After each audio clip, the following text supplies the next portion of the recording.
जयतुल्य भाइयों, माई शक्ति। आज स्वाध्याय चिंतन का हमारा क्रमांक है 419 और आज हमारे बीच में आदरणीय वागीश शर्मा जी, जो एडवोकेट हैं सुप्रीम कोर्ट। और आज का जो विषय आपका वो है विश्व योग दिवस 2022 के अवसर पर। आज का जो विषय लिया है आपने, वो लिया है पहला सुख निरोगी काया, योग करें और स्वस्थ रहें। इससे पूर्व वागीश जी ने कई सारे सब्जेक्ट लिए हैं, जैसे मित्रता क्यों, कैसे और किससे करें, मन चंगा तो कटौती में गंगा, जीवन जलने का नाम, दीपावली के दिन भी उल्लास उमंग और सौहार्द का श्रेष्ठ पर्व, धार्मिक आध्यात्मिक और पौराणिक आस्था का शीर्ष केंद्र चित्रकूट धाम, माँ भारती के सच्चे सपूत वीर शिरोमणि महाराणा प्रताप, कठिनाइयों से डरिए नहीं लड़िए, काशी भगवान विश्वनाथ की अलौकिक नगरी, भारतीय राजनीति के लोक पुरुष सरदार वल्लभ भाई पटेल, और भी कई विषय लिए हैं। और हम आदरणीय वागीश जी से निवेदन करते हैं कि आज का उद्घोष जारी करें। आदरणीय वागीश जी, आप सभी को प्रणाम मेरा, और आज के अंतर्राष्ट्रीय योग दिवस का की बहुत बहुत मंगल कामनाएं, शुभकामनाएं। आप सभी स्वस्थ प्रसन्न रहें, ये मेरी मन भावना है, मेरे मन की कामना है। सर्वप्रथम माँ गायत्री को प्रणाम करते हुए माँ गायत्री का ओम भूर्भुवः स्वः सविता धीमहि धियो यो न प्रचोदयात्। जय मां।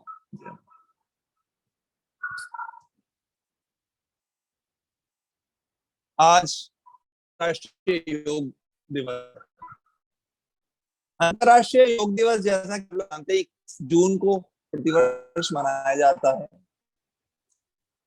और इसके पीछे कारण यह भी है कि 21 जून को, और योग भी प्रत्येक व्यक्ति को, मानव को दीर्घायु बनाए, इसलिए इसको योग दिवस के रूप में चुना गया। पहली बार 21 जून 2015 को यह है योग दिवस मनाया गया। और इसकी पहल, जैसा कि आप सभी लोग जानते हैं, भारत के यशस्वी प्रधानमंत्री श्री नरेंद्र मोदी ने की थी। और मोदी जी ने भी 28 सितंबर 2014 को, 27 सितंबर शायद 2014 को संयुक्त राष्ट्र महासभा में अपना उद्बोधन दिया था, जिसमें उन्होंने कहा था कि योग भारत की प्राचीन परंपरा का एक अमूल्य उपहार है। ये दिमाग और शरीर की एकता का प्रतीक है। योग ये मनुष्य और प्रकृति के बीच का सामंजस्य है और ये विचार, संयम और पूर्ति प्रदान करने वाला है। और इंपॉर्टेंट सबसे ज्यादा यह है कि योग स्वास्थ्य और भलाई के लिए समग्र दृष्टिकोण भी प्रदान करता है। योग केवल व्यायाम ही नहीं है, योग अपने अंदर एकता की भावना, दुनिया में एकता और प्रकृति की खोज के विषय में भी बताता है। मोदी जी ने कहा था कि हमारी बदलती जीवन शैली में यह चेतना बनकर हमें जलवायु परिवर्तन से निपटने में मदद कर सकता है। और इसी बात को ध्यान रखते हुए उन्होंने ये आह्वान किया था कि हम एक अंतर्राष्ट्रीय योग दिवस मनाने की घोषणा करें और इस दिशा में काम करें। तो 27 सितंबर 2014 के भाषण के बाद अंतर्राष्ट्रीय योग दिवस के संबंध में जो संयुक्त राष्ट्र महासंघ के 177 सदस्य हैं, उन्होंने 21 जून को अंतर्राष्ट्रीय योग दिवस मनाने के प्रस्ताव को मंजूरी दी और 90 दिन के अंदर ही अंदर पूर्ण बहुमत के साथ इसको पारित कर दिया गया प्रस्ताव को, जो कि संयुक्त राष्ट्र संघ के किसी भी प्रस्ताव के लिए सबसे कम समय में किया जाना माना जाता है। आप सब लोग मनीषी लोग हैं। योग शब्द संस्कृत का शब्द है जिसका मतलब होता है जोड़ना, जिसका अर्थ है जोड़ना, स्वयं को सर्वश्रेष्ठ के साथ या स्वयं के साथ मिलाना। और योग का मुख्य जो उद्देश्य है वो है मन को आत्मा के साथ जोड़ना। हालांकि यदि हम देखें तो योग की का जन्म सिंधु घाटी की सभ्यता के समय से माना जाता है। जैसे कि इंडस वैली सिविलाइजेशन के ऊपर जब रिसर्च हुई थी, तब यह माना गया था कि वहां की खोज में हमें पता चला कि वहां के लोग भी योगाभ्यास करते थे। हालांकि सिंधु घाटी की सभ्यता में जो योग मुद्राएं वहां पर मुद्रित मिली या जो चित्र मिले थे, वो आज के योग से भिन्न थे, लेकिन उनको देखकर स्पष्ट से आभास होता था कि ये जो है योग का ही कुछ ना कुछ आभास कराते हैं। पश्चिम देशों के विद्वान जबकि ये मानते हैं कि योग का जन्म 500 ईस्वी से के करीब का है, उनके अनुसार जब बौद्ध धर्म अस्तित्व में आया था तब योग का आरंभ हुआ था। लेकिन मोहनजोदड़ो और हड़प्पा की खुदाई में हमें ज्ञात हुआ कि योग 5000 वर्ष से भी अधिक पुराना है और यह वैदिक काल से ही हमारे भारत का एक प्रमुख संसाधन है, प्रमुख एक ऐसी चीज है जिस पे हम फक्र कर सकते हैं। वैदिक काल में योग को एकाग्रता हासिल करने और सांसारिक मुश्किलों को खत्म करने के लिए किया जाता था। और आप सभी जानते हैं भगवान योगीराज कृष्ण माने जाते थे और महाभारत और भगवत गीता में भी योग के प्रचार प्रसार के बारे में और योग के बारे में काफी कहा गया है। और जो मुख्य रूप से योग के बारे में भगवत गीता में कहा गया है वो ये है कि जिस व्यक्ति में दूसरे के प्रति विनम्रता, श्रद्धा की भावना होती है वह मनुष्य ही एक श्रेष्ठ अवस्था प्राप्त कर सकता है। आज के युग में योग को हम 4 भागों में भी परिभाषित कर सकते हैं: ज्ञान योग, भक्ति योग, कर्म योग और राजयोग। महर्षि पतंजलि ने राजयोग पर विशेष जोर दिया था, विशेष ध्यान दिया था और उनके बाद पतंजलि अनुयायियों ने आसन, शरीर, मन की सफाई, क्रियाएं, प्राणायाम आदि को महत्व दिया था।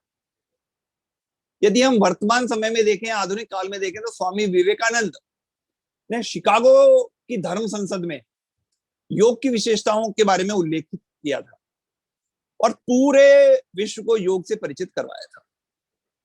हालांकि उनके बाद महर्षि महेश, योगी परमानंद, महर्षि योगानंद रमन, धीरेन्द्र ब्रह्मचारी और बाबा रामदेव जैसे अनेक लोगों ने योग के बढ़ावे को या योग की विशेषताओं के साथ योग की उपयोगिताओं को हम सबको बताया।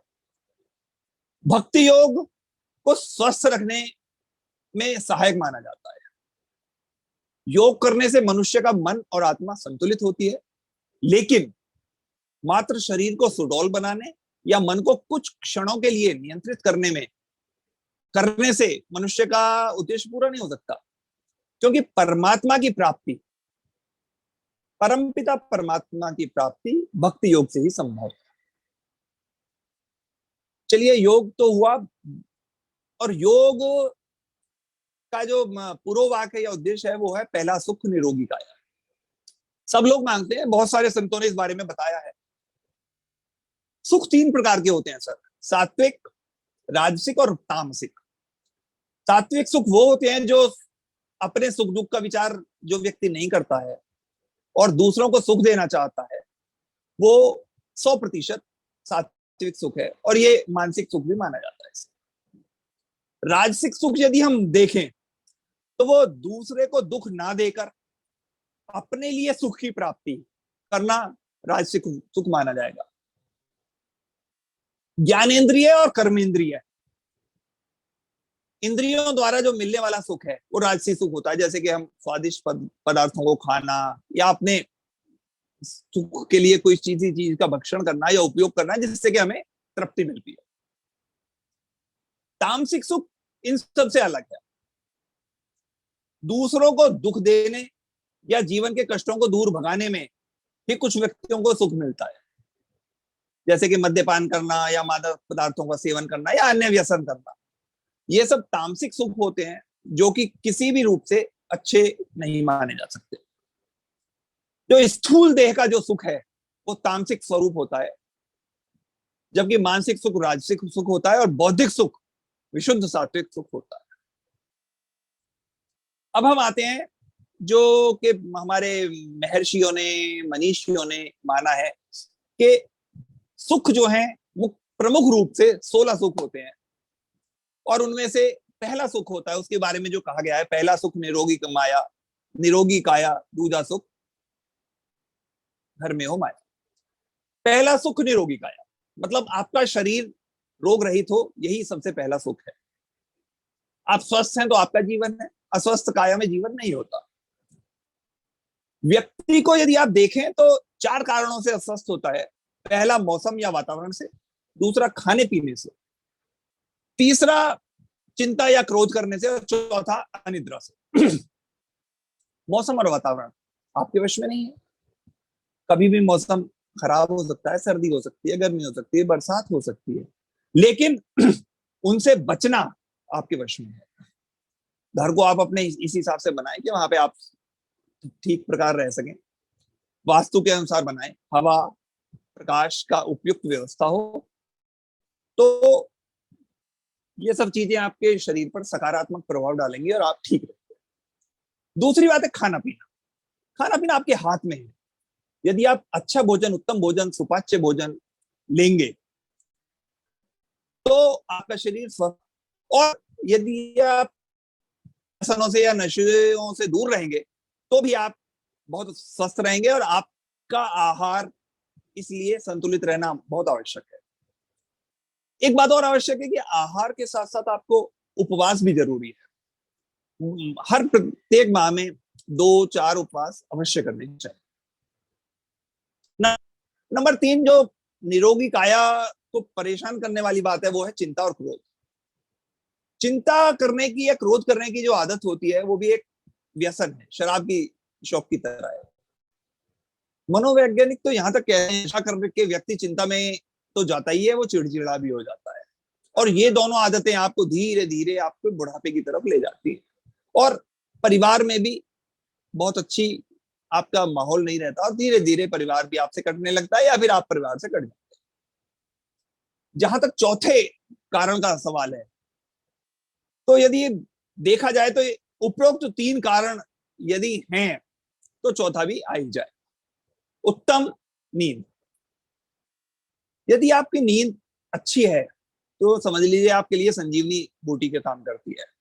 मानसिक द्वंद, चिंता, दुख, शोक, अनावश्यक बहस, अनावश्यक विचार, ये सभी बातें जो हैं आपकी श्वासों को अनियंत्रित करते हैं, जिसके चलते आपकी नींद उड़ जाती है।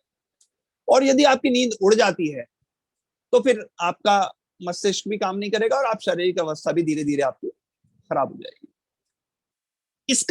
इससे मुक्ति का बहुत सरल आसान उपाय है प्राणायाम और ध्यान। आप कुछ भी कर सकते हैं। आप ऐसी किताबें पढ़िए जो कि आपके घर में रहती हैं, और यदि आपके घर में ऐसी किताबें नहीं है तो आप ऐसी किताबों को रखिए जिनमें के घरेलू नुस्खों के बारे में हो, अच्छे स्वास्थ्य के बारे में हो, योग के बारे में हो, या आयुर्वेद के बारे में हो, और ऐसी किताबें जो आपके शरीर के विभिन्न अंगों के कार्य प्रणाली और उन किस अंग को किस चीज से फायदा होता है इसके बारे में बताएं। ये सब चीजें बहुत जरूरी है। तो पहला सुख है सर निरोगी काया, जो बहुत आवश्यक है। पहला सुख निरोगी काया, दूसरा सुख घर में हो माया। इंसान की कीमत उसके काम से तय होती है। काम करने के उसे पैसे मिलते हैं।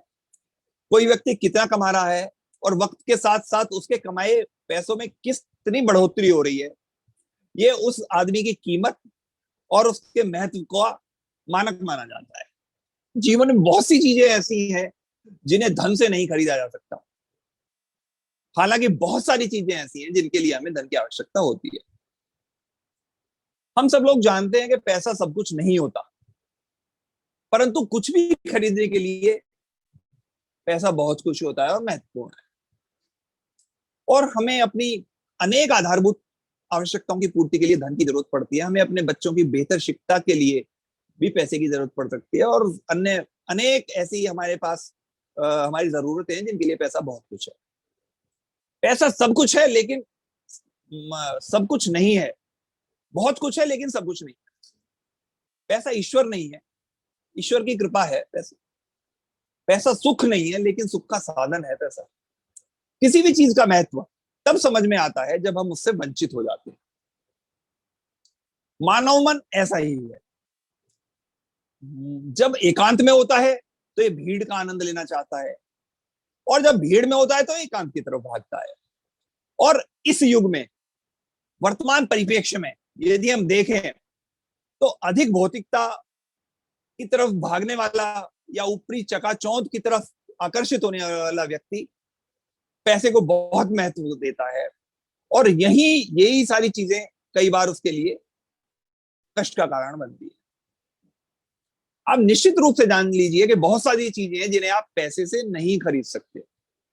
आप पैसे से प्यार नहीं खरीद सकते, पैसे से जिंदगी नहीं खरीद सकते, पैसे से सच्चे मित्र नहीं खरीद सकते, पैसे से आप प्रतिष्ठा नहीं खरीद सकते, अनुशासन नहीं खरीद सकते सर, पैसे से आप शिष्टाचार नहीं खरीद सकते, शिक्षा भी, अच्छी शिक्षा आप पैसे से नहीं खरीद सकते, और स्वास्थ्य तो आप तय मानिए आप पैसे से स्वास्थ्य को नहीं खरीद सकते। हाँ, बुरे समय के लिए बुद्धिमान व्यक्ति जरूर पैसा बचाकर रखता है, और आचार्य चाणक्य ने बिल्कुल सही कहा था कि जो व्यक्ति धन बचाकर रखता है उसे उस धन से बुरे समय में मदद मिलती है, और तभी वे व्यक्ति बुद्धिमान कहलाता है। वैज्ञानिकों का मानना है कि पैसे के सही इस्तेमाल से आप खुशियां खरीद सकते हैं, और वैज्ञानिक शोधों में यह दावा किया गया है कि अगर आपने अपने व्यक्तित्व के अनुसार पैसा खर्च किया है तो इससे आपको सच्चा सुख मिलेगा। और ये पैसा हमें इस तरह से नंबर 2 का सुख माना जाता है। पहला सुख निरोगी का, दूसरा सुख घर में हो माया, तीसरा सुख कुलवंती नारी। भारतीय समाज में वैवाहिक जीवन का बहुत महत्व है। भारत में विवाह को बहुत अहमियत दी जाती है, और विवाह, यहाँ एक विवाह नहीं होता बल्कि दो परिवारों का मिलन माना जाता है। दो परिवार एक हो जाते हैं और विवाह के बाद अपनी अपनी जिम्मेदारियां निभाते हैं, अपना जीवन निर्वाह करते हैं। जीवन अकेले गुजारना मुश्किल होता है, इसलिए हमें हम सफर की जरूरत होती है जो हमें सुख दुख में हमारे साथ हो। पति पत्नी का रखवाला होता है, क्योंकि पत्नी विवाह के बाद अपना सब कुछ, परिवार, घर बार छोड़कर, अपने सारे रिश्ते छोड़कर पति के पास आ जाती है। पति को हमेशा अपनी पत्नी की इज्जत करनी चाहिए और उसकी खुशी का भी ध्यान रखना चाहिए। पत्नी को अर्धांगिनी कहा जाता है, और इसके पीछे वैज्ञानिक कारण यह भी है कि क्योंकि पति और पत्नी के मिलन से एक नए जीव की उत्पत्ति होती है, जिससे कि यह समाज चलता है, इसीलिए इसे अर्धांगिनी माना जाता है। हालांकि समाज में कुछ लोग पत्नी को पार्टनर भी कहते हैं, और इसका लॉजिक भी है कि क्योंकि कानूनन पत्नी अपने पति की आय और संपत्ति में भागीदार हो जाती है, इसलिए वो पार्टनर हो जाती है। धर्म पत्नी को यदि हम देखें तो हिंदू संप्रदाय में विवाह एक संस्कार होता है, और जिस देवी के साथ यज्ञ की वेदी पर बैठकर अग्नि को साक्षी मानकर विवाह संस्कार किया जाता है, केवल उसी को धर्म पत्नी कहा जाता है। धर्म पत्नी के अधिकार पत्नी से अधिक होते हैं। किसी भी प्रकार के सामाजिक या धार्मिक आयोजन में पति के समकक्ष आसन ग्रहण करने का अधिकार सिर्फ धर्म पत्नी को होता है, और इतना ही नहीं, धर्म पत्नी के पुत्र को ही पिता का अंतिम संस्कार करने का भी अधिकार होता है। धर्म पत्नी का पुत्र पिता के दायित्व का उत्तराधिकारी होता है, और कुल मिलाकर यदि हम देखा जाए तो जिस पत्नी को धार्मिक मान्यता प्राप्त है वही धर्म पत्नी होती है, और वही कुलवंती नारी होती है। चलिए, अब आता है चौथा सुख। चौथा सुख जो माना जाता है वो चौथा सुख सुत आज्ञाकारी। आज्ञाकारी पुत्र को चौथा सुख माना जाता है। जमाने के साथ साथ बच्चों की दुनिया भी बदल रही है। अगर हम बच्चों के साथ दोस्त बनकर रहेंगे तो वो सुधरेंगे, और यदि हम उन्हें बार बार उनमें दोष निकालेंगे तो वो निश्चित रूप से बिगड़ेंगे। हम लोग, हमारी जो पीढ़ी है वो बचपन से सुनते आ रहे हैं कि बड़ों की आज्ञा माननी चाहिए। आज्ञा मानना एक पारंपरिक मूल्य है, और आज्ञाकारी होना एक संस्कार। हमसे बड़े लोग जो होते हैं वो अनुभवी होते हैं, उन्होंने जीवन में बहुत कुछ देखा होता है, और उन्हें हमसे ज्यादा सही और गलत की पहचान होती है। इसलिए अगर वो किसी बात को रोके टोके या आज्ञा दे तो हमें ये मानना चाहिए कि वो बात पूरी तरह से सही है, और उसे मान लेने में कोई हमें गुरेज नहीं करना चाहिए। आप तय मानिए, बड़ों की आज्ञा मानने से, ऐसा करने से भगवान भी आपसे खुश रहेंगे, और बड़ों और छोटों के बीच में भी आपका सम्मान और आदर होगा। ऐसे बच्चे जो माता पिता की या अपने बुजुर्गों की, बड़े बूढ़ों की बातें मानते हैं, उन्हें निश्चित रूप से आप मानिए जीवन में तरक्की मिलती है और समाज में अच्छा पद भी मिलता है। अब आप कहेंगे बच्चों को आज्ञाकारी या कैसे बनाएं? बच्चे को आज्ञाकारी बनाना बहुत मुश्किल काम नहीं है सर। बस आपको सही तरीके यदि पता है तो आप बच्चे को आज्ञाकारी आराम से बना देंगे। अक्सर बच्चों को ना सुनने की आदत नहीं होती, और माता पिता बच्चे के ना कहते ही उस पर कुछ ना कुछ अपना दबाव बनाते हैं। बच्चों को आज्ञाकारी बनाने के लिए आप उन्हें सिखाएं कि किसी भी चीज के लिए ना कहें और आज्ञा का पालन करें, क्योंकि यह उनका फर्ज है। बच्चों के साथ आपको मृदुभाषी शब्दों का प्रयोग करना चाहिए, क्योंकि बच्चे आपकी डांट फटकार चिल्लाने या धमकाने से आज्ञाकारी नहीं बन सकते। जैसे आपने देखा होगा कई पेरेंट्स या अभिभावक कहते हैं कि ठहर जा, आने दे अपने पापा को, आज मैं तुझे मगाजा चखवा दूंगी, या इस तरह की धमकियां देते हैं। इस तरह की धमकियों से बच्चा आज्ञाकारी न बन के ढीठ बन सकता है, और ये बच्चे के लिए ठीक नहीं है। खेलों के माध्यम से भी हम बच्चे को आज्ञाकारी बना सकते हैं। आप देखते हैं कि जो स्पोर्ट्समैन अच्छे स्पोर्ट्समैन होते हैं वो अच्छे इंसान भी होते हैं, क्योंकि आज्ञाकारिता प्राकृतिक रूप से बच्चों में नहीं आती, बल्कि ये साथ में रहने वाले माहौल और जो हमारे साथ जिस माहौल में हम रह रहे हैं उसके जो प्रभाव हैं उनके ऊपर काफी हद तक निर्भर करती है। बच्चे को आज्ञाकारी बनाने के लिए आप उसके अच्छे कामों की तारीफ करें और कुछ ना कुछ उसको पारितोषिक भी देते रहें, तो इससे वो निश्चित रूप से आज्ञाकारी आपका बनेगा। सख्ती से मगर शांत रहकर समझाएं बच्चे को। यदि आप बच्चे को कोई बात समझानी है तो हमेशा शांत रहकर उससे कहें, गुस्से या जबरदस्ती से ना कहें। और बच्चे को यदि आप इज्जत देंगे तो आप तय मानिए बच्चा भी अपने बुजुर्गों को या आसपास के अपने बड़ों को इज्जत देगा।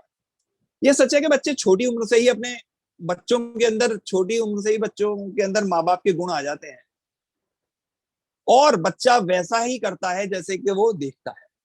अगर आप चाहते हैं कि आपका बच्चा आपकी आज्ञा का पालन करे तो आप भी पहले इस पर खुद अमल करें और बिना अनावश्यक रूप से बच्चे को ना डांटें।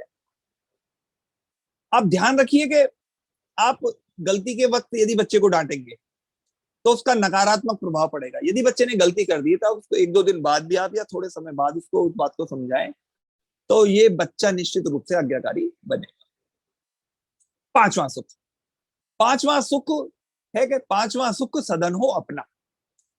घर या सदन या आशियाना। घर वो होता है जहां परिवार और उसका प्यार होता है। मकान में रहने वाले लोग उसे घर का रूप दे देते हैं। जिंदगी की बहुत सारी घटनाएं मनुष्य का दृष्टिकोण बदल देती हैं, और तब उन परिस्थितियों से गुजरते गुजरते मनुष्य को घर या परिवार होने का एहसास मिलता है। आश्रय या रहने की जो स्थान है उसका उद्देश्य लोगों द्वारा बनाई नहीं है, या उसके इमारत के रूप में परिभाषित आप घर को नहीं कर सकते। घर वो है जहां पर आप अपनी आवश्यकताओं और आवश्यक गतिविधियों को अंजाम देते हैं। घर मूल रूप से परिवार के लिए बनाया जाता है, और एक मकान परिवार के सदस्यों की देखभाल और स्नेह से ही घर बन जाता है। आप सोचिए, घर एक ऐसी जगह है जो आराम, सुरक्षा और सलामती की भावना आपके मन में देती है। घर व्यक्ति के जीवन की मुख्य जरूरतों में से एक है। जो आराम एक व्यक्ति को अपने घर में मिलता है वो उसे विश्व में किसी स्थान पर नहीं मिल सकता। और जब भी वो कहीं आएगा जाएगा, आखिर में जब वो घर आएगा तो उस घर पर आकर जो उसको सुकून मिलेगा वो उसको की आप परिभाषा नहीं कर सकते। आपने देखा भी होगा कि परिवार यदि कोई बाहर गया हुआ है और जब वो घर वापस आता है तो या आप उससे फोन पर बात करते हैं तो वो यही कहता है कि मुझे घर की बहुत याद सता रही है। जब भी कोई अपने घर से दूर हो तो आप ये मानिए कि उसको घर की चार दीवारी याद नहीं दिलाती, उसमें घर में रहने वाले और घर का माहौल, उसका प्रेम, समझ, उसकी जो भावनाएं हैं वो उस व्यक्ति में वो याद रहती है। चाहे आप कुछ भी कहिए, किसी का जो घर है, अपना घर है, वो किसी स्वर्ग से कम नहीं है, और व्यक्ति का दिल सदा अपने घर में जाने के लिए ही लगा रहता है। तो पांचवा सुख घर हो अपना, और छठा सुख सिर कोई ना ऋण हो। छठा सुख जो माना जाता है, जो हमारे बुजुर्गों ने कहा है वो है कि आपके सिर पर किसी का कोई ऋण ना हो। आप देखते हैं कि आजकल चाहे घर खरीदना हो या कार या मोबाइल या टीवी या फ्रिज या कंज्यूमर सामान कोई भी हो, आसानी से उसे लेने के लिए ऋण या कर्ज मिलते रहते हैं। आप आज देखते होंगे मोबाइल में से लोन या क्रेडिट कार्ड के डेबिट कार्ड के आते रहते हैं, और यही कारण है कि लोग कर्ज लेना या उसका भुगतान करना में सामंजस्य नहीं बैठा पाते। यदि आपने बैंक से साधारण रूप से कर्ज लिया है तो हो सकता है आप इसको आराम से चुकाते रहें, लेकिन क्रेडिट कार्ड या ईएमआई पर कोई चीज खरीदी गई हो, उसके में आपने जरूर लोगों से कहते हुए सुना होगा कि यार पैसे कमाने के चक्कर में या इस चीज को लेने के चक्कर में मेरी तो ईएमआई में डिफॉल्ट हो रहा है या फिर क्रेडिट कार्ड का पेमेंट नहीं हो पा रहा। और ये ऐसी गलतियां हैं जिनसे धीरे धीरे धीरे धीरे आदमी नुकसान की तरफ बढ़ता रहता है।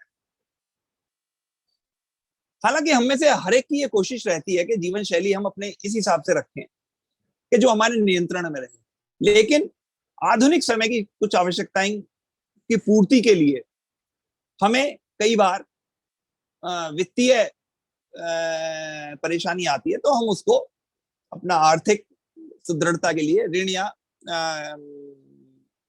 ये लोन ले लेते हैं। कभी कभी ऐसा होता है कि हम सब कुछ ठीक से प्लान करते हैं, लेकिन उस प्लानिंग में पैसे की एकदम जरूरत पड़ जाती है और हमें लोन लेने के अलावा कोई चारा नहीं दिखाई देता। हालांकि ये कर्ज लेने की परंपरा कोई नई नहीं है, वो काफी पुरानी है। आप देखते हैं पुराने जमाने में जो पुरानी किताबें पढ़े हैं, हमने भी जो बचपन में कहे, उनमें कहीं ना कहीं कोई महाजन ने कर्ज लिया, किसान ने कर्ज चुकाया, या फला गांव में या फला शहर में एक बहुत बड़ा व्यापारी था, बहुत बड़ा महाजन था। इस तरह की बातें हम सुनते रहते हैं। लेकिन कोशिश कीजिए आप कर्ज से बचें। कर्जदार बनने के अलावा आप क्या जानते हैं?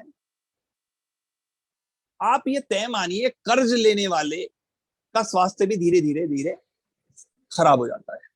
जी हाँ, कोई भी ऋण या कर्ज आपकी मानसिक स्थिति को बहुत अधिक प्रभावित करता है, और मानसिक स्थिति के खराब होते ही आपकी शारीरिक स्थिति पर भी उसका प्रभाव पड़ता है। हर व्यक्ति की जीवन शैली अलग है, परिवार के साथ साथ आवश्यकताएं भी बदलती रहती हैं, और अगर आपकी आय सीमित है तो कर्ज लेकर कहीं घूमने जाना या अनावश्यक रूप से अपने किसी ऐशो आराम के लिए कर्ज ले लेना और उसका फिर भुगतान करने में परेशानी आना बहुत गलत है। कर्ज और मानसिक स्वास्थ्य का सीधा संबंध है सर। कर्जदारों पर मानसिक तनाव उन लोगों के मुकाबले 3 गुना ज्यादा होता है जो कर्ज नहीं लेते। अपने मानसिक स्वास्थ्य पर कर्ज के प्रभाव को जानने के बाद बहुत संभव है कि ये जो साइलेंट किलर है, इससे आप दूर रहने का मन बनाए रखें। आप तय मानिए कर्जदार लोग अपनी आर्थिक स्थिति साझा करने में भी शर्माते हैं, और धीरे धीरे धीरे उनका जो सामाजिक जीवन है वो भी सीमित होता चला जाता है। ऐसे लोगों के मन में अवसाद और चिंता बहुत ज्यादा घर कर जाती है, और कर्ज के बोझ में दबा हुआ व्यक्ति बहुत अधिक डिप्रेशन में आ जाता है, और कई बार तो वो अपनी ही योग्यता पर शक करने लगता है। वो व्यक्ति ऐसे ऐसे बेकूफी के काम करने लगता है जिनसे, जैसे कि पैसा कमाने के लिए या कर्ज के भुगतान के लिए, वो कई बार ऐसा विकल्प चुन लेता है जो जोखिम भरा होता है। और हम देखते हैं कि कर्ज में दबे हुए लोगों की धीरे धीरे व्यवहारिक शैली बदलती जाती है, और इस शैली के बदलने से उनमें मानसिक तनाव बढ़ जाता है, नींद नहीं आती, और डिप्रेशन के होते होते होते कई बार इतनी स्थिति खराब हो जाती है कि वो उसके दुष्परिणाम ऐसे निकलते हैं कि वो बीमारी के साथ साथ कई बार अपने जान से भी हाथ धो देते हैं। तो इसलिए सिर पर कोई कर्ज ना हो, यह है छठा। 7वां सुख, चले व्यापार। व्यापार या आजीविका का शाब्दिक अर्थ यदि हम देखें तो वो है कि जिसकी सहायता से हम अपना व्यवसाय या रोजगार करते हैं और जिससे हमें धन की प्राप्ति होती है। इस प्रकार की सहायता से व्यक्ति अपने परिवार और घर की भौतिक स्थिरता को सुदृढ़ करता है। चाहे शिक्षक हो, डॉक्टर हो, इंजीनियर हो, प्रबंधक हो, वकील हो, श्रमिक हो, कलाकार हो, या नौकरी पेशा हो, ये कुछ ऐसी आजीविकाएं हैं जो किसी ना किसी स्तर पर आदमी अपने जीवन यापन के लिए अपनाता है। व्यापार का क्षेत्र, स्वरोजगार का क्षेत्र या नौकरी पेशा, ये हर एक व्यक्ति को अनगिनत अवसर प्रदान करते हैं और इनसे अधिकतर लोग जो हैं इन्हीं के द्वारा अपना जीवन यापन करते हैं। चूंकि खेती बड़ी संख्या में ग्रामीण जनता की आजीविका का मुख्य साधन है, इसलिए अच्छी आजीविका वाला टिकाऊ खेती और इससे जुड़ी अन्य गतिविधियां जैसे कि पशुपालन या लकड़ी का काम या फिर चारा आदि वन्य उत्पादनों का काम या मत्स्य पालन आदि का काम, इस तरह के कामों को खेती के साथ जो लोग जोड़ लेते हैं वो भी अपनी आजीविका में अच्छी खासी बढ़ोतरी कर लेते हैं। जहां तक व्यवसायिक क्षेत्र का संबंध है, व्यवसायिक क्षेत्र वो है कि सर जहां पर व्यापारिक क्रियाकलाप होते हैं या किसी विशेष स्थान पर किसी विशेष शिक्षा या विशेष दीक्षा का हमें गतिविधियां या उसके के द्वारा हमारा जीवन आगे बढ़ाने के संबंध में शिक्षा दी जाती है। ऐसी सरकारी या अर्ध सरकारी या गैर सरकारी व्यावसायिक गतिविधियों के लिए अनेक शिक्षण संस्थाएं बनी हुई हैं जहां पर इस तरह की ये शिक्षा मिलती रहती है। तो शिक्षा के बाद सर 8वां सुख आता है। 8वां सुख वो सबका प्यार। हमारे रिश्ते, हमारे संबंध दर्पण की तरह हैं और हमारे जो संबंध का जो दर्पण है, शीशा है, वो हमारी भावनाओं को परावर्तित करता है। हम जिस तरह की भावनाओं से भरे हुए होते हैं, परावर्तित होकर वही भावनाएं हम पर अपना बौछार करती हैं और हमारा जीवन उसी तरह से चलता है। जब हम खुश होते हैं तो खुशी का गुबार हमारे चारों तरफ फैला रहता है और जब हम इस तरह के माहौल में होते हैं तो अनायास ही हमारे चेहरे पर एक प्रफुल्लित हंसी या खुशी रहती है। दूसरी तरफ जब हम परेशान होते हैं तो परेशानी की रेखाएं हमारे चेहरे पर परिलक्षित होती हैं और परेशानी की जो लहरें हैं वो हम न केवल हमें बल्कि हमारे आसपास रहने वाले लोगों को भी परेशान करती है। और जब हम क्रोधित होते हैं तो क्रोध की जो वाइब्स हैं, किरणें हैं, वो आसपास के जो माहौल में इतनी तेजी से घूमती हैं कि वो सारा माहौल स्पॉइल हो जाता है, बर्बाद हो जाता है। इस तरह रिश्तों की जो हमारी दुनिया है, इसमें हमारी भावनाएं हमारी भावनाएं वो कई गुना होकर हमें वापस मिलती है। और ऐसा बहुत कम होता है कि जिन भावनाओं को हम दूसरों को भेज रहे हैं वो उसके विपरीत हमें ना मिले। रिश्ते हमें खुशी देते हैं और खुशी बढ़ाने के लिए हमें उन रिश्तों की दुनिया का विस्तार करना चाहिए। भले ही वो वास्तविक जीवन में लोग रिश्तों की मधुरता को ना समझे, लेकिन रिश्तों का एहसास और इनकी मधुरता जीवन को बहुत आनंदित करती है और एक अलग उल्लास मन में भर देती है। अपने रिश्ते सुधारने के लिए हमें इस बात को समझना होगा कि हर व्यक्ति में अच्छाइयां और कमियां होती हैं। यदि हम किसी व्यक्ति को अपनाते हैं तो केवल उसकी अच्छाइयों को ही नहीं बल्कि उसकी बुराइयों को भी हमें स्वीकार करना चाहिए। यदि हमें उसकी कमियां खलती हैं तो उन्हें दूर करने का प्रयास करना चाहिए और उसकी जो इन कमियों को हमें नजरअंदाज कर कर उसकी जो अच्छाई हैं उनको हाईलाइट करके हमें उसके साथ संबंध रखना चाहिए। संसार में बहुत सारी चीजें ऐसी हैं जिन्हें हम बदल नहीं सकते। ऐसी स्थिति में यदि कुछ बदला जा सकता है तो उसे ही बदलना पड़ता है। अंग्रेजी में कहावत है, which can not be cured must be endured. यदि आप किसी को बदल नहीं सकते तो स्वयं उसके हिसाब से बदल जाइए, क्योंकि परिवर्तन केवल आपके ऊपर ही निर्भर है। आवश्यक नहीं है कि आप जो चाह रहे हो सामने वाला भी वही चाहे। तो यदि आपको सुख का एहसास करना है तो आपको परिवर्तन उस हिसाब से करना चाहिए। कभी कभी स्वयं की या दूसरों की बुराइयों और कमियों को भी स्वीकारना आना चाहिए।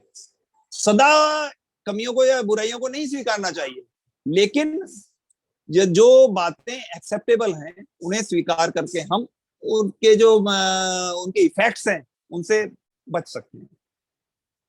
क्योंकि एक बुराई छिपाने से कई कमियां और बुराइयों का जन्म हो जाता है। जो व्यक्ति के पतन का कारण बन जाती है। इसलिए बुराइयों को दूर करने के लिए हमें सतत प्रयत्नशील रहना चाहिए। नौवां सुख, नौवां सुख भाई और बहन। जीवन में बड़ा परिवार होना अनेक जिम्मेदारियां लाता है। किसी भी परिवार में, खासकर जब परिवार बड़ा होता है, तो बड़े भाई या बड़ी बहन की भूमिका बहुत महत्वपूर्ण होती है। बड़ा होना चूंकि अनुभव में परिपक्व बनाता है, अतः छोटे भाई बहनों का सही पथ प्रदर्शन करना बड़ों के लिए एक बहुत बड़ी जिम्मेदारी होती है। भाई वो व्यक्ति होता है जो किसी भी परिस्थिति में अपने भाई या फिर अपनी बहन का साथ देता है। हालांकि कभी कभार कुछ तकरार के कारण भाई भाई और भाई बहनों में दूरियां हो जाती हैं, जो अगर लंबे समय तक चलेंगी तो वो उन रिश्तों के लिए अच्छी नहीं है। उन्हें जल्दी से जल्दी समाप्त कर देना चाहिए। और भाई बहन का प्यार तो आप महसूस नहीं कर सकते सर। भाई और बहन का प्यार जो बचपन में होता है वो जीवन भर रहता है।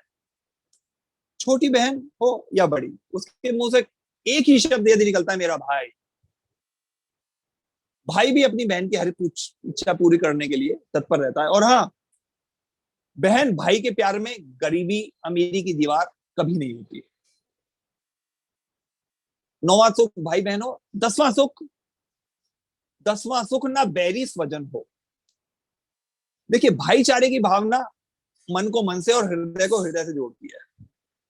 और कोई भी परिवार या समाज भाईचारे की भावना पर ही खड़े होते हैं, और परिवार में समरूपता और सभ्य समाज इसी के परिणाम।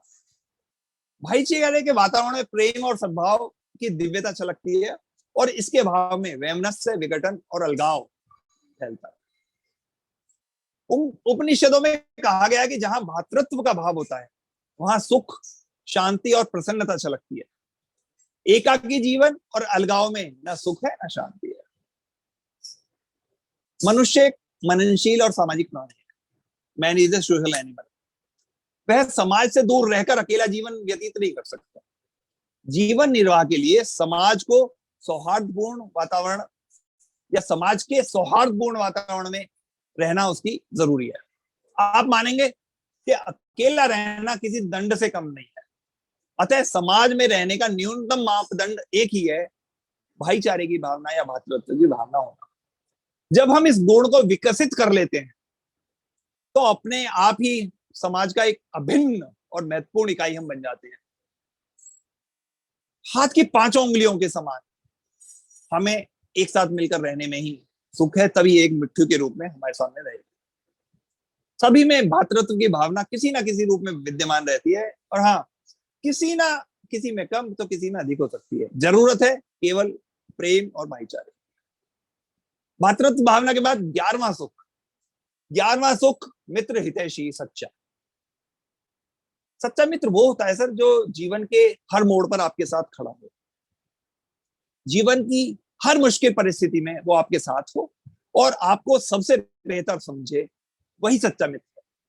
जीवन के हर सुख दुख में जो आपके साथ है और अपने मित्र की हर परेशानी में जो हाजिर है, वो होता है सच्चा मित्र। सच्चा मित्र अपने दोस्त का हमेशा भला चाहता है और अपने मित्र की हर परेशानी में वो हाजिर होता है। जिंदगी में आधी रात को भी यदि आपको जरूरत पड़े तो सच्चा मित्र आपके लिए दौड़कर आ जाएगा। और तय मानिए कि जीवन में वो व्यक्ति सबसे ज्यादा खुशनसीब है जिसे सच्चा मित्र या सच्चे मित्र मिले हुए हैं। हालांकि आजकल के दिनों में सच्चा मित्र पाना मुश्किल है, लेकिन नामुमकिन नहीं। सच्चा मित्र कभी स्वार्थी नहीं होता। वो अपने मित्र के लिए अपनी सारी खुशियों का त्याग कर सकता है, और ऐसे मित्र ही निश्चित रूप से आपका भी आत्मविश्वास बढ़ा देते हैं। सच्चा मित्र वो है जिसे किसी भी बात, दुख दर्द और परेशानी में हम उसके साथ अपनी बात साझा कर सके। सभी को जीवन में सच्चे साथी की जरूरत पड़ती है, और सच्चे दोस्त के साथ जितना प्यार होता है उतनी लड़ाई भी हो सकती है। अगर जिंदगी में हम कभी भी निराश हो जाएं तो जो सच्चा मित्र है वो हमें हौसला देगा और हमें आशा की किरण बनकर हमारा साथ देगा। अगर हम जीवन में कुछ गलत करते हैं तो सच्चा मित्र हमेशा हमें सही राह दिखाएगा, और अगर हमारी आंखों से कुछ आंसू छलकेंगे तो सबसे पहले वो उन्हें पूछेगा, क्योंकि सच्चा मित्र अपनी दोस्ती जीवन पर्यंत निभाता है। और माता पिता भाई बहन के बाद जो हमारा सबसे अच्छा और सच्चा दोस्त है या मित्र है, वो हर रिश्ते को बहुत खूबसूरत और सहज बना देता है। तो 11वां था सच्चा मित्र। 12वां है 12वां सुख पड़ोसी अच्छा। अच्छा पड़ोसी होना बहुत अच्छी बात है, क्योंकि पड़ोसी होना एक बहुत मददगार हमारे पास संबल है। पड़ोसी हमेशा सभी की मदद करते हैं, भले ही उन्हें हम में से किसी को भी जरूरत हो, पड़ोसी उपयोगी होते हैं। और आप ये तय मानिए कि मुश्किल के समय में सबसे पहले पड़ोसी ही हमारे काम आते हैं। लेकिन ऐसा तभी होगा जब हम भी पड़ोसियों के साथ सामान्य शिष्टाचारों का ध्यान रखें, अपने पड़ोसियों से अनजान बनकर ना रहें, उनसे बोलचाल करते रहें, जब भी मिलें पड़ोसियों को यथोचित सम्मान दें, अभिवादन करें, बड़ों को नमस्कार और छोटे हम उनको स्नेह करते रहें। पड़ोसियों की मदद के लिए हमें खुद आगे आना चाहिए, क्योंकि आप मानिए आप उनके काम आएंगे तो जरूरत पड़ने में वो भी आपके काम आएंगे। पड़ोसियों के साथ ईगो ना रखें, मतलब अकड़ू ना बने, ना बहुत ज्यादा उनके सामने डींगे हाँकें। यदि आप पड़ोसियों को छोटा जताने की कोशिश करेंगे तो वो भी आपको पसंद नहीं करेंगे और उसका आपको कुछ आनंद नहीं मिलेगा। पड़ोसियों को अपना कुछ समय दें। जैसे कि हम उम्र बच्चे होते हैं, खेल कूद या किसी एक्टिविटी में जरूर हिस्सा लें। भूल कर भी पड़ोसियों के साथ कोई अनशन बातें ना करें, या फिर घूम फिर कर बात वही पहुंच जाती है कि जो आप उनके बारे में सोचेंगे वो भी आपके बारे में वही सोचेंगे। पड़ोसियों के यहाँ से कोई निमंत्रण आए या कोई आयोजन हो तो आप व्यस्त होने के बावजूद भी उसमें अवश्य भाग ले। अगर आप किसी वजह से ना जा पाए तो क्षमा अवश्य मांगे। और किसी भी काम से पड़ोसियों के आज जो यदि आप गए हैं तो बार बार घंटी ना बजाएं, जोर जोर से दरवाजा ना पीटें, क्योंकि ऐसा करने से पड़ोसी की नजरों में आपकी छवि धूमिल हो जाएगी। पड़ोसी अच्छा वही 12वीं जो हमारी सुख है। 13वां सुख उत्तम हो शिक्षा। उत्तम शिक्षा और संस्कार सफलता प्राप्ति का एक प्रमुख प्लेटफॉर्म है, क्योंकि अच्छी सफलता प्राप्त करने के लिए हमें उत्तम शिक्षा और संस्कार मिलने चाहिए। आज आप देखिए गरीब बच्चे भी उचित शिक्षा और संस्कार पाकर अच्छे पदों पर पहुंच रहे हैं। इसलिए मनुष्य को अपनी शिक्षा और संस्कारों के प्रति सजग रहना चाहिए। अपने बच्चों के लिए शिक्षा और संस्कार की गुणवत्ता का अवश्य ध्यान रखें, ऐसे उनके अंदर संस्कार डालें और ऐसे समाज या ऐसे संस्थान में उनको शिक्षित करने के लिए भेजें जहां से वो सकारात्मक रूप से बड़े सक्षम नागरिक बनकर आए। और प्रशिक्षण के माध्यम से मनुष्य का भटकाव को रोकना और सही दिशा में उसका मार्ग प्रशस्त करना ही सच्ची शिक्षा है। प्रशिक्षण पाकर आप अपने परिवार, समाज और खुद के संस्कारों में परिवर्तन ला सकते हैं, और यही संस्कार हमें धीरे धीरे हमारे उचित दिशा की तरफ जाएंगे। मनुष्य के अंदर जो प्रशिक्षण है, अच्छा प्रशिक्षण, वो एक अमृत के समान है सर। इसलिए प्रशिक्षण सभी मनुष्यों की सफलता की कुंजी माना जाता है। प्रशिक्षण पाकर ही मनुष्य असंभव को संभव करने में कामयाब हो जाता है। 13वां सुख ये था। 14वां सुख सदगुरु से दीक्षा। ये वो दीक्षा है जो हम आज देखिए 419 अंक हो चुके हैं। हम धीरे धीरे धीरे धीरे अपने सदगुरुओं से, हमारे जो यहाँ पर है गुरु स्वरूप जो बैठे हुए हैं, उनसे हम दीक्षा ले रहे हैं, क्योंकि दीक्षा एक बीज के समान होती है। आपको इसका पोषण करना है। ये तभी पनपेगा या बढ़ेगा जब आप इसको करेंगे। लोगों ने इसको अनुभव किया है। जब उनको शून्य में दीक्षित किया गया तो उन्होंने अद्भुत इसको महसूस किया। घर घर जब वो वापस घर पहुंचे दीक्षा लेकर, तो उनका जीवन बदला हुआ था। उनका मेटाबॉलिज्म बिल्कुल बदल गया। उनकी नींद कम हो गई थी, भोजन कम हो गया था, सकारात्मक विचार थे, अच्छी ऊर्जा थी, सब कुछ जबरदस्त था। लेकिन दीक्षा लेने के बाद कुछ समय या किन्हीं मामलों में वो उलझ गए और कुछ सप्ताह के लिए उन्होंने इसको छोड़ दिया। बाद में जब उन्हें इस वैक्यूम की या शून्य की याद आई तो उन्होंने फिर से इसको स्थापित करना चाहा, लेकिन वो कुछ नहीं हुआ, क्योंकि ये गायब हो गया। दीक्षा या इस तरह की जो हमारी सकारात्मक सोच है, वो एक बीज है। इसका पोषण करते रहना बहुत आवश्यक है। अगर आप इसे पानी नहीं देंगे तो ये मर जाएगा, अगर आप इसकी देखभाल नहीं करेंगे तो ये आपको छोड़कर चला जाएगा। 15वां सुख, 15वां सुख हो साधु समागम, यानी हमारा आध्यात्मिक चिंतन, हमारी सकारात्मक सोच और हमारा, जैसा कि हमारा ये ग्रुप है, संत समागम में विचार, भावना, एकत्व, धर्म की विस्तृत व्याख्या होती है। संत महात्मा स्वरूप जितने भी विभूतियां होती हैं वो अपनी भावनाओं से मानव कल्याण के विषय में चर्चा करती है। समागम से पूरे विश्व की, केवल आदमी के एकाकी जीवन की नहीं या अपने परिवार की नहीं, पूरे विश्व को भाईचारा, एकत्व, समर्पण, मानव एकता और मानव कल्याण का संदेश दिया जाता है। इसीलिए संत समागम में भागीदारी बहुत अनिवार्य है और इसको अनिवार्य रूप से करना चाहिए। संसार में अनेक लोग अपने अपने तरीके से भक्ति करते हैं। भक्ति के संबंध में धर्म ग्रंथों में महापुरुष जिसको भक्ति की बात करते हैं उसी को आप सबने देखा है, चाहे वो रामकृष्ण परमहंस हो या स्वामी विवेकानंद हो, उन्होंने इसी भक्ति या इसी दृढ़ता से अपने इष्ट को प्राप्त कर लिया। कहा गया है राम जपो जी ऐसे ऐसे, ध्रुव प्रहलाद जपे हो जैसे, यानी भक्ति करो तो ध्रुव या प्रहलाद जैसी करो, जो आपके भगवान को भाए और आपको भगवान आप उससे प्राप्त हो जाए। अपने मन के अनुसार अपनी रुचि की या स्वेच्छा से की गई भक्ति को महापुरुष सही नहीं मानते।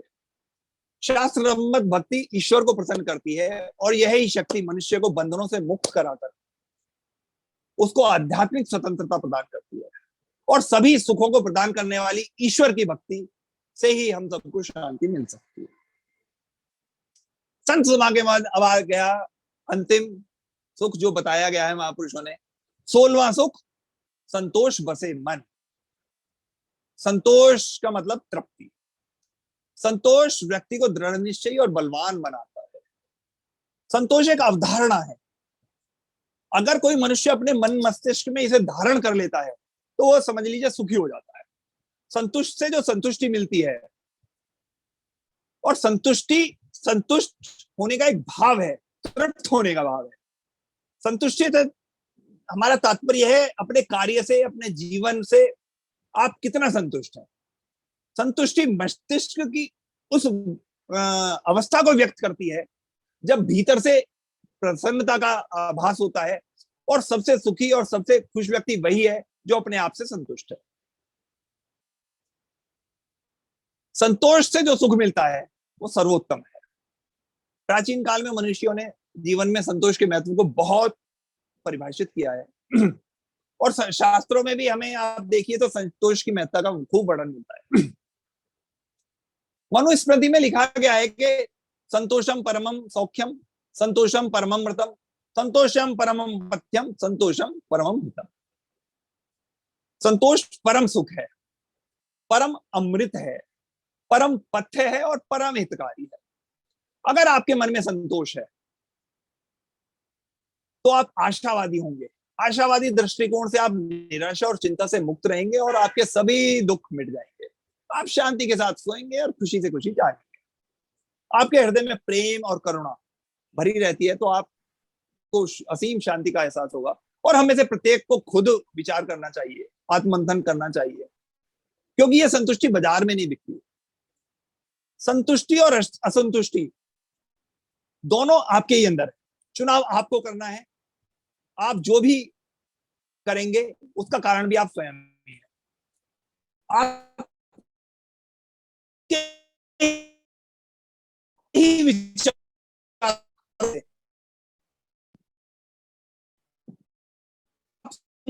और आपको बर्बाद जीवन तो असंतोष अंदर प्रवेश करने दीजिए। और फिर देखिए, पहले के समय से आप देखिए, पहले समय से पहले और भाग्य से ज्यादा किसी को कुछ नहीं मिलता।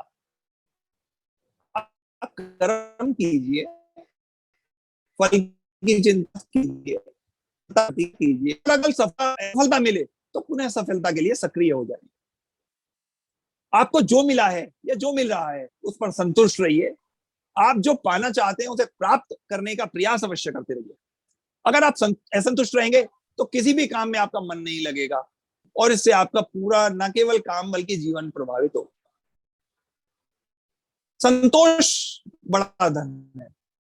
ने कहा सबसे बड़ा है, सबसे बड़ा धन है और वफादारी सबसे बड़ा संबंध। संतोष के बिना मनुष्य निराशावादी हो जाता है और खुद को कोसता रहता है। अपनी इच्छाओं को पूर्ण करने के लिए कार्यरत रहें और अपनी गुणवत्ता का स्तर सुधारने के लिए लगातार प्रयासरत रहें। बेकार की बातों में या बेकार के विषयों पर सोचकर अपनी मानसिक शक्ति को व्यर्थ ना करें। तो यदि हम और अब आखिर में गोस्वामी जी ने कहा था, गोधन गजधन बाजधन और रतन धन खान, जब आवे संतोष धन सब धन दूरी समान। मनुष्य के पास भले ही गोधन गौरूपी धन हो, गज हाथी के रूप का धन हो, या बाजी घोड़े के रूप का धन हो, या रत्न रूपी धनों से उसका भंडार भरा हुआ हो, वो कभी संतुष्ट नहीं हो सकता। लेकिन जब उसके पास संतोष का धन आ जाएगा तो बाकी सब धन उसके लिए धूल या मिट्टी के बराबर हो जाएंगे। अर्थात संतोष ही सबसे बड़ा धन है। तो ये आज का जो उद्बोधन था सर, इसको मैं जो 16 धन थे आज के, उनको मैं एक बार आपके सामने रिपीट करके आपसे आज्ञा चाहूंगा। पहला सुख निरोगी काया, दूसरा सुख घर में हो माया, तीसरा सुख कुलवंती नारी, चौथा सुख सुत आज्ञाकारी, पांचवा सुख सदन हो अपना, छठा सुख सिर्फ कोई ऋण ना, सातवां सुख चले व्यापारा, आठवां सुख हो सबका प्यारा, नवां सुख भाई बहन हो, 10वां सुख ना बैरी स्वजन हो, 11वां सुख सच्चा, 12वां सुख पड़ोसी, उत्तम हो शिक्षा, 14वां सुख सदगुरु से दीक्षा, 15वां सुख हो साधु समागम और 16वां सुख संतोष बसे मन। आप सभी का बहुत बहुत बहुत धन्यवाद आदरणीय भागेश शर्मा जी। अब मैं सभी लोगों को अनम्यूट करता हूँ।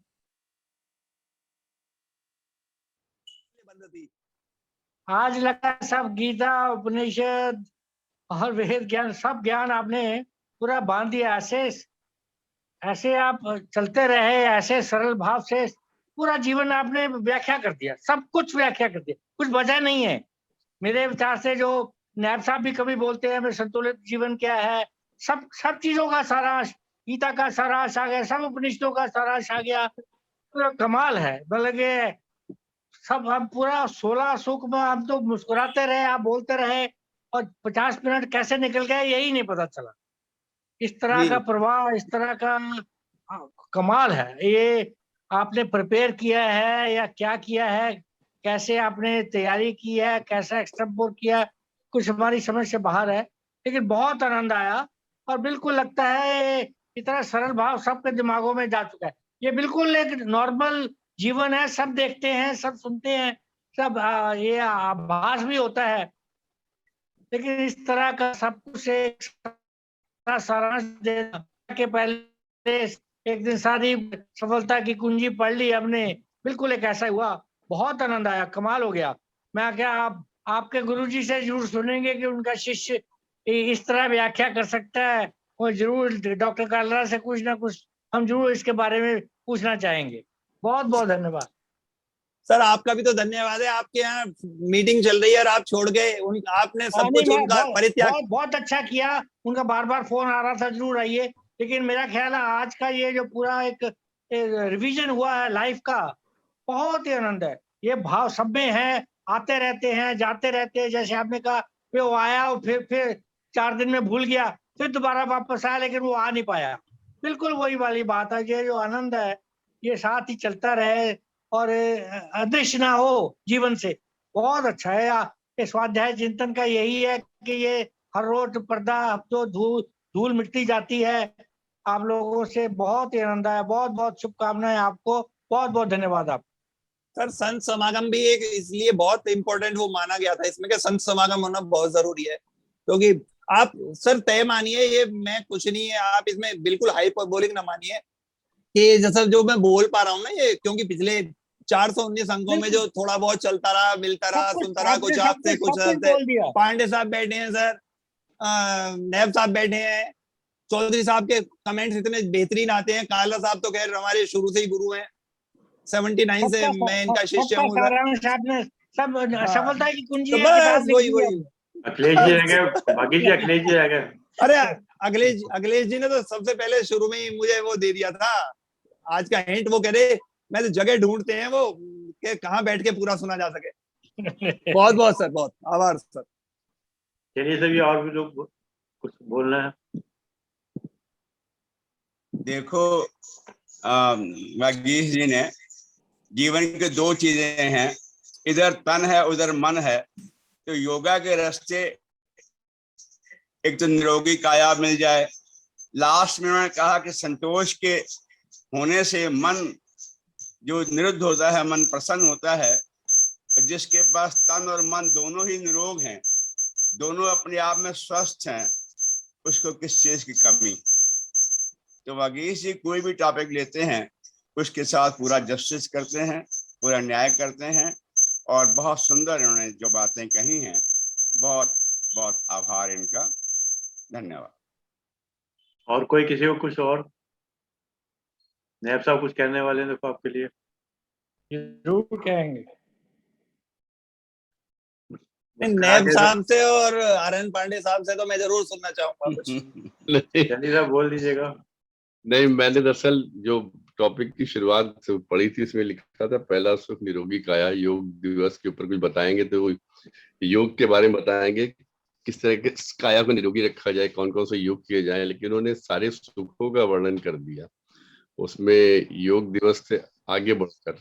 और जब बोलते हैं अच्छा बोलते हैं, मतलब एक प्रवाह में बोलते हैं, लेकिन जो 16वां सुख है उस जो उन्होंने 16वां सुख बोला ना, संतोष, उसके सारे समाप्त 16 सुख है, तो 15 ना भी रहे तब भी आदमी को पूर्ण रूप से संतुष्टि प्राप्त हो सकती है, वो पूर्णतया सुखी रह सकता है। और आपने बोला, बहुत अच्छा बोला, और जैसे हमेशा बोलते हैं, मतलब बात की हमेशा अच्छा बोला, लेकिन हम लोग जो जिस उसके साथ आज सोच रहे थे कि आप योग दिवस पे योग के बारे में बताएंगे, स्वास्थ्य के बारे में बताएंगे, आपने उससे आगे कहीं जाकर सारे सुखों के बारे में बताए, कौन कौन से सुख जीवन में हो जाता है। आपका बहुत बहुत धन्यवाद। चलिए साहब, 16 सुख मतलब 16 नहीं 16 संस्कार हो गए तो पूरे।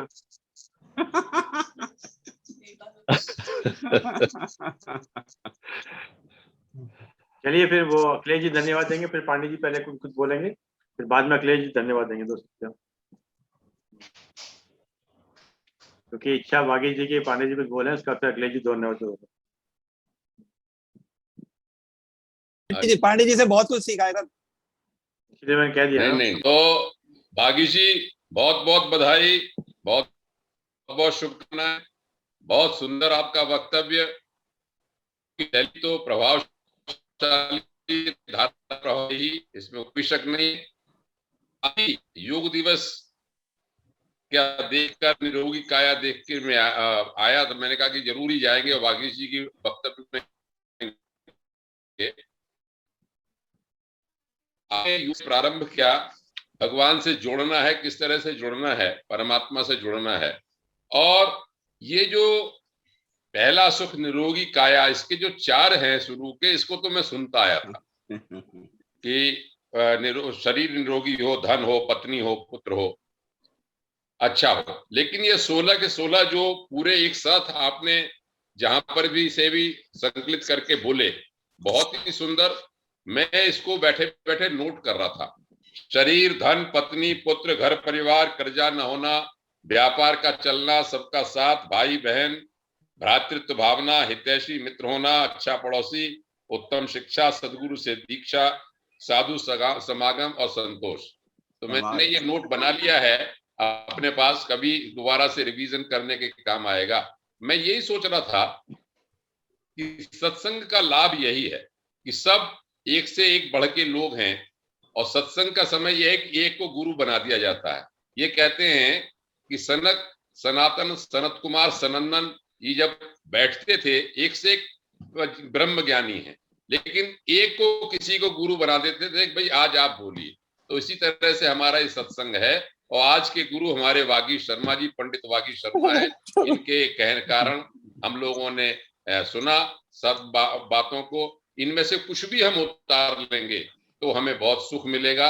इसका अभ्यास करना चाहिए। बहुत बहुत बधाई, बहुत बहुत बधाई वागीश शर्मा। वैसे तो सभी कुछ नैब साहब ने, अरविंद जी, पांडे जी ने कह दिया, मेरे कहने के लिए बचा क्या है। फिर भी मैं इतना कह सकता हूँ कि आपका धारा प्रवाह, भाषा, शैली ये सब मार्वलस है। मैं उसके लिए बहुत आपके भाषण को सुनने का बड़ा आभारी हूँ और स्पेशली मैं ये चीजें सुन रहा था, आपके हैं, पांडे जी के हैं, मैं कोशिश करता हूँ कि मैं अवश्य सुनूं। धन्यवाद।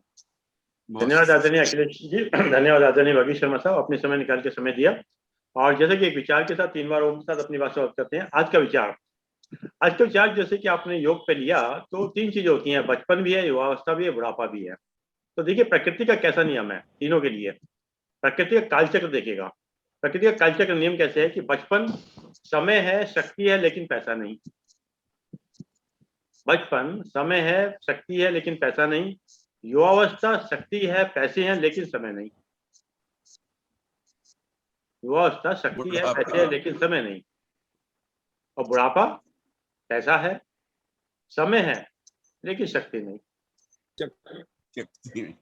प्रकृति का कोई जवाब नहीं, इसलिए प्रतिदिन हर्ष, उल्लास और खुशी में जीवन होता है। आइए 3 बार ओम का उच्चारण करते हैं।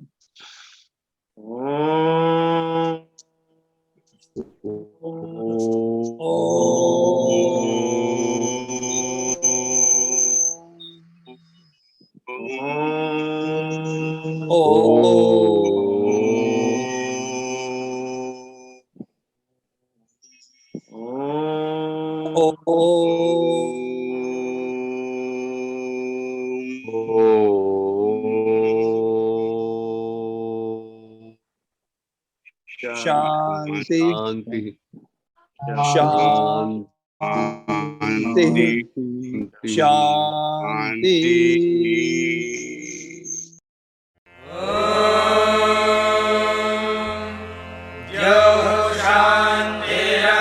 शान्तिरन्तरिक्षं शान्तिः पृथिवी शान्तिरापः शान्तिरोषधयः